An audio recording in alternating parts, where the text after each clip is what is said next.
Tidak. Due process itu apa, saudara-saudara? Due process of law itu sebetulnya hanya ada dua hal.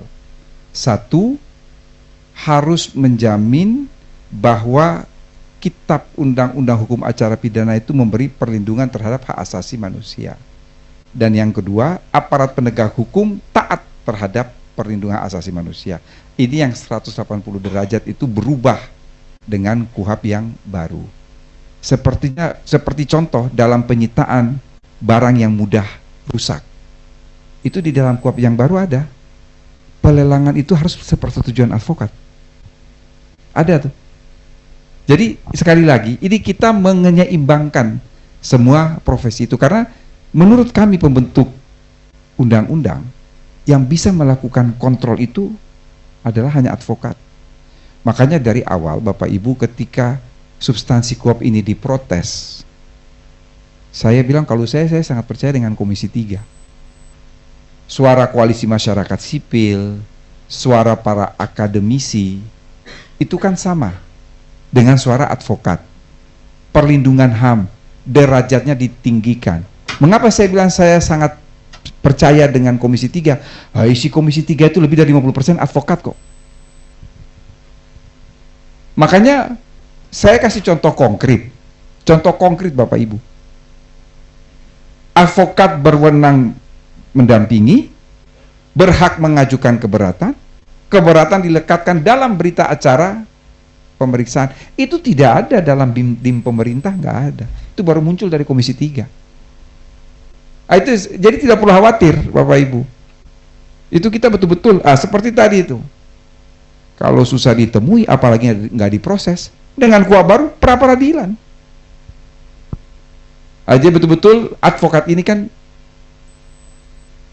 satu setara, dia melindungi kepentingan korban. Apalagi nanti ada rehabilitasi, ganti rugi. Jadi rehabilitasi ada 4 macam tuh Pak. Rehabilitasi, ganti rugi, restitusi, kompensasi. Kalau rehabilitasi dan ganti rugi ini misalnya nih, dia bukan tersangka, bukan apa-apa, tapi salah tangkap. Ini kan harus rehabilitasi, harus diganti rugi nih. Tapi kalau kompensasi itu dari negara terhadap korban, restitusi dari pelaku terhadap korban. Karena mohon maaf sekali, kan tidak selamanya pelaku tindak pidana itu dia secara ekonomi mampu. Padahal korbannya ini menderita kerugian. Kan negara tidak boleh lepas tangan. Kalau korban tidak mampu, masa pelaku yang tidak mampu juga disuruh ganti rugi? Mau ganti rugi dengan apa? Disinilah kompensasi. Negara harus turun tangan. Itu jadi tidak perlu khawatir dengan KUHP yang baru ini. Sudah mensederajatkan profesi advokat itu. Yang berikut ini menarik. Memang ada kekhawatiran bahwa hukum pidana ini menjadi permisif ya. Jadi mudah memaafkan dan lain sebagainya. Tapi jangan lupa bahwa sebetulnya keberadaan hukum yang hidup dalam masyarakat ini juga kan ada dalam KUHP baru. Bahwa masyarakat komunitas kita ini juga kan sebetulnya mudah, masyarakat kita kan masyarakat yang mudah memaafkan sebetulnya. Makanya mengapa ada keberlakuan hukum yang hidup dalam masyarakat. Mengapa ada mekanisme keadilan restoratif. Tetapi sekali lagi saya katakan, tidak perlu khawatir Bapak Ibu, kalau restoratif itu korban tidak setuju, tetap proses seperti biasa. Kemudian tadi modifikasi alternatif pidana. Ada pidana kerja sosial, ada pidana pengawasan kan sampai dengan pidana percobaan.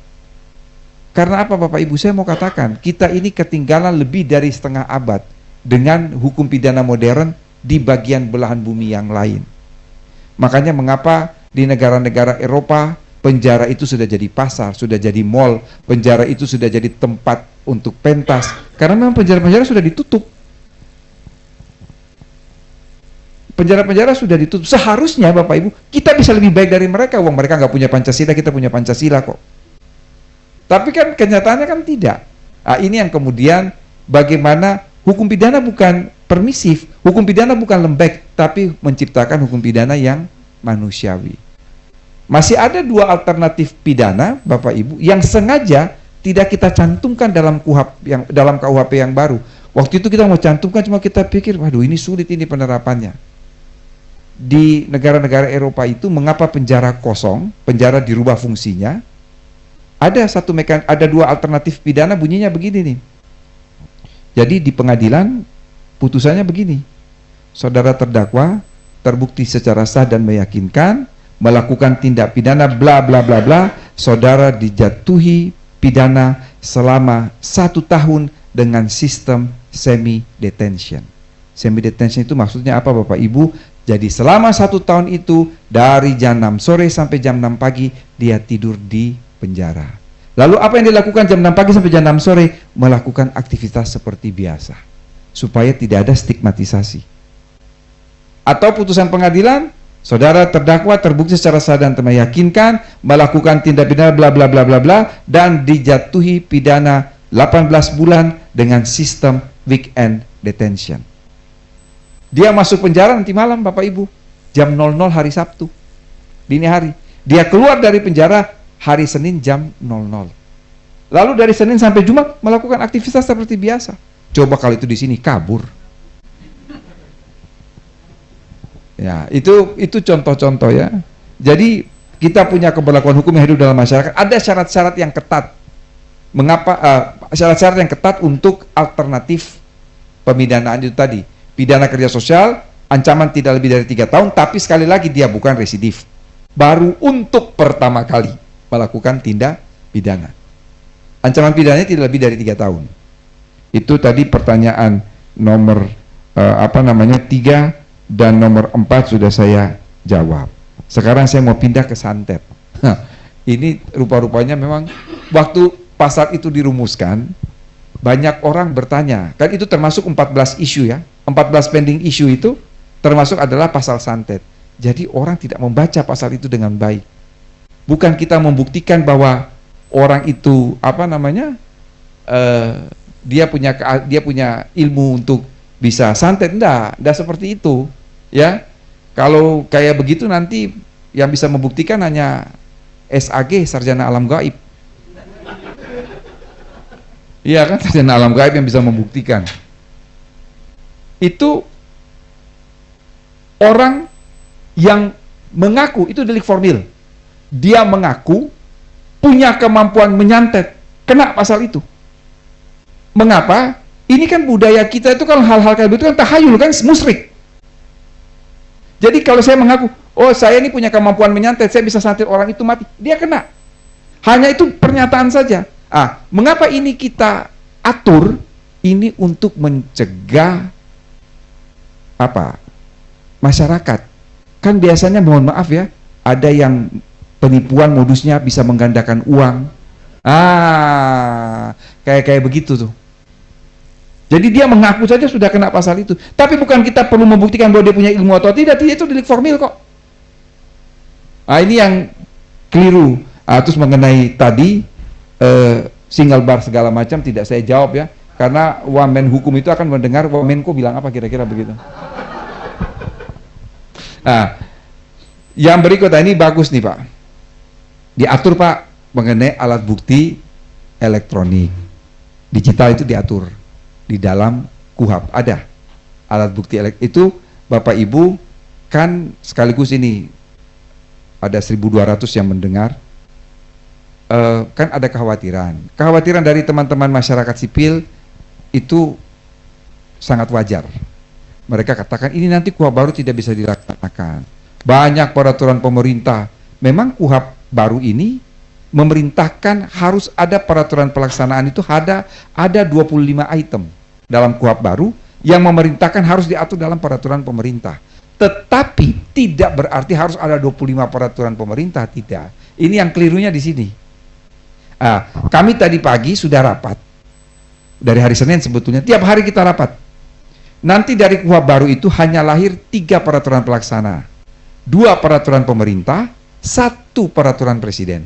Peraturan presiden itu tentang sistem peradilan pidana berbasis teknologi, itu sudah 80% jadi.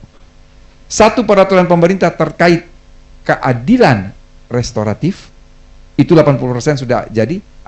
Yang kita sedang susun ini adalah peraturan pemerintah mengenai pelaksanaan KUHP. Persis seperti peraturan pemerintah nomor 27 tahun 1983 tentang pelaksanaan KUHP, Undang-Undang nomor 8 tahun 81. Jadi yang sisa materi itu di dalam ini. Tadi sudah kita inventarisir ada 20 bab nanti. Itu kita atur, termasuk yang Bapak tanyakan itu mengenai alat bukti elektronik. Jadi ada begini ya, misalnya nih, penyidik sita, dia sita komputer, dia sita laptop. Sebetulnya yang dia butuhkan itu bukan komputer laptop, yang dia butuhkan data di dalamnya kan? Yang dia butuhkan datanya, bukan laptopnya, bukan komputernya. Makanya akan diatur. Kalau data itu sudah diambil, ya sudah komputer laptopnya dikembalikan. Itu yang kita akan atur secara teknis. Kemudian soal penipuan. Penipuan alasan mereka tidak mau proses apa, Pak? Nah, begini juga. Ini teman-teman advokat juga paham. Penipuan ini kejahatan yang paling unik, Bapak Ibu. Mengapa saya katakan kejahatan yang paling unik? Satu-satunya kejahatan yang diatur dalam 2 kitab undang-undang hanya penipuan. Di dalam KUHP Perdata pasal 1328. Tapi di dalam KUHP juga ada tentang penipuan. Lalu pasti pertanyaan Bapak Ibu bagaimana? Mana penipuan dalam konteks perdata, mana penipuan dalam konteks pidana, kan begitu. Pertanyaannya kan begitu. Mengapa penipuan dalam konteks perdata itu ada di pasal 1328? Itu karena berkaitan dengan vernichtebar, dapat dimintakan pembatalan. Karena penipuan dalam konteks perdata itu ada sesuatu yang prakontrak. Prakontrak, sebelum kontrak, sebelum terjadinya perjanjian itu. Makanya kan dapat dimintakan pembatalan. Vernichtebar kan? Vernichtebar dapat dimintakan pembatalan apabila terjadi 1 duang paksaan, 2 ling kesesatan, 3 bedroh penipuan. Tapi dalam konteks pidana, penipuan itu bisa terjadi pada saat pelaksanaan kontrak atau bahkan pasca kontrak. Bisa juga terjadi pada prakontrak. Lalu kalau terjadi pada prakontrak, apakah dia pidana atau perdata? Inilah yang disebut dengan istilah reh case, pilihan hukum bagi korban. Dia mau perdata atau mau pidana? Itu aja kan kira-kira. Reh case dia, pilihan hukum bagi apa? Bagi korban. Jadi ini semua sudah diatur Bapak Ibu. Lalu pidana kerja sosial. Kita sudah punya peraturan pemerintah untuk mengantisipasi perberlakuan KUHP 2026. Jadi untuk KUHP 2026 itu ada 3 PP. Peraturan pemerintah terkait pedoman bagi peraturan daerah yang mengatur keberadaan hukum yang hidup dalam masyarakat, peraturan pemerintah tentang komutasi pidana, dan peraturan pemerintah tentang pidana dan tindakan. Termasuk di dalamnya adalah pidana kerja sosial. Itu sudah ada diatur. Jaksa adalah eksekutor putusan pengadilan, tapi nanti dalam dia melakukan pidana kerja sosial itu mendapatkan pembimbingan dari pembimbing kemasyarakatan. Kita melakukan perbandingan, memang betul Pak, kita belum ada pengalaman sama sekali tentang pidana kerja sosial. Itu pertama kali dilakukan di Belanda tahun 82. Jadi sudah 43 tahun yang lalu dilakukan di Belanda, pidana kerja sosial. Itu dia bekerja pada tempat-tempat tertentu untuk kepentingan negara tapi tidak digaji. Namun ada maksimum jam kerja dalam 1 minggu. Supaya apa? Supaya tidak mengurangi hak dia untuk mencari nafkah bagi keluarga atau melakukan tindakan aktivitas lainnya. Itu ada jam maksimal yang dia lakukan dalam seminggu untuk pidana kerja sosial. Yang berikut, ini yang menarik. Memang korporasi ini banyak sekali diatur dalam KUHP baru. Mulai dari pasal 46 sampai pasal 50, lalu tindakannya itu mulai dari pasal 119 sampai pasal 124. Itu diatur semua di situ. Yang 120 sampai 124 itu apa saja yang dapat dijatuhkan kepada korporasi kalau dia melakukan tindak pidana. Tapi yang penting itu adalah 46 sampai pasal 50. Pertanyaan pertama, korporasi itu siapa? Korporasi itu satu, kumpulan orang. Kumpulan orang yang bagaimana? Baik berbadan hukum maupun tidak berbadan hukum. Yang berbadan hukum apa? Disebut tuh dalam KUHP, 1 badan usaha milik negara, 2 badan usaha milik daerah, 3 perseroan terbatas, 4 koperasi, 5 yayasan. Yang bukan badan hukum, 1 adalah Commandateur Vennootschap, CV, dan 2 adalah firma. Tapi ada tambahan, tidak terbatas seperti yang disebut dalam pasal-pasal di atas. Kumpulan orang bisa dianggap korporasi. Pertanyaan lebih lanjut nih. Siapa yang bisa dipertanggungjawabkan terhadap korporasi? 1 korporasi itu sendiri, 2 pengurus, direksi komisaris, diperluas lagi. 3 pemberi perintah, 4 pengendali korporasi, 5 adalah beneficiary ownership, pemilik manfaat. Jadi semua bisa dijerat. Pertanyaan lebih lanjut, teori apa yang digunakan dalam KUHP? Ternyata KUHP ini menggunakan semua teori pertanggungjawaban pidana korporasi. Kita menganut semua. Pertanyaan lebih lanjut, mengapa harus menganut semua? Karena undang-undang sektoral kita di luar KUHP beraneka ragam. Ada yang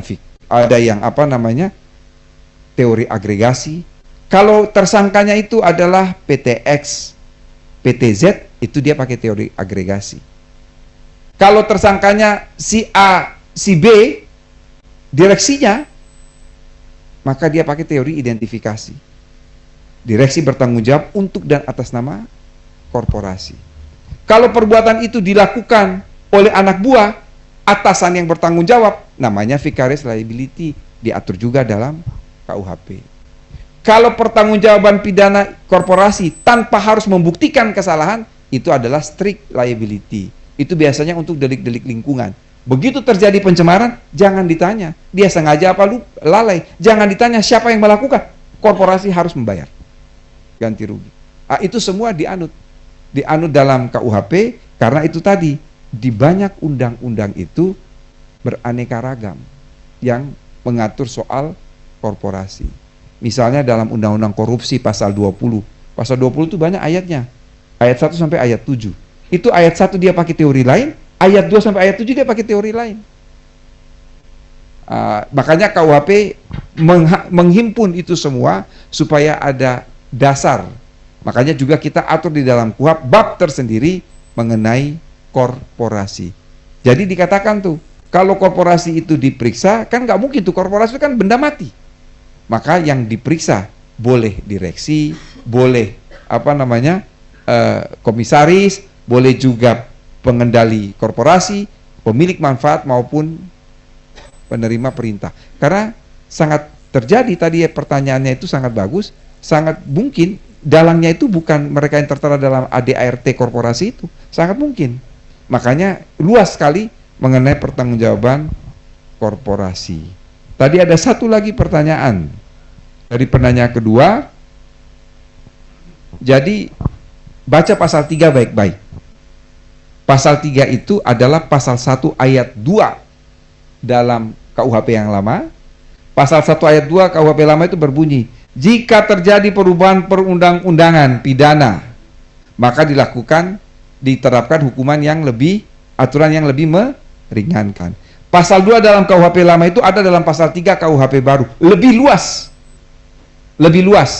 Ada 7 ayat dalam pasal itu.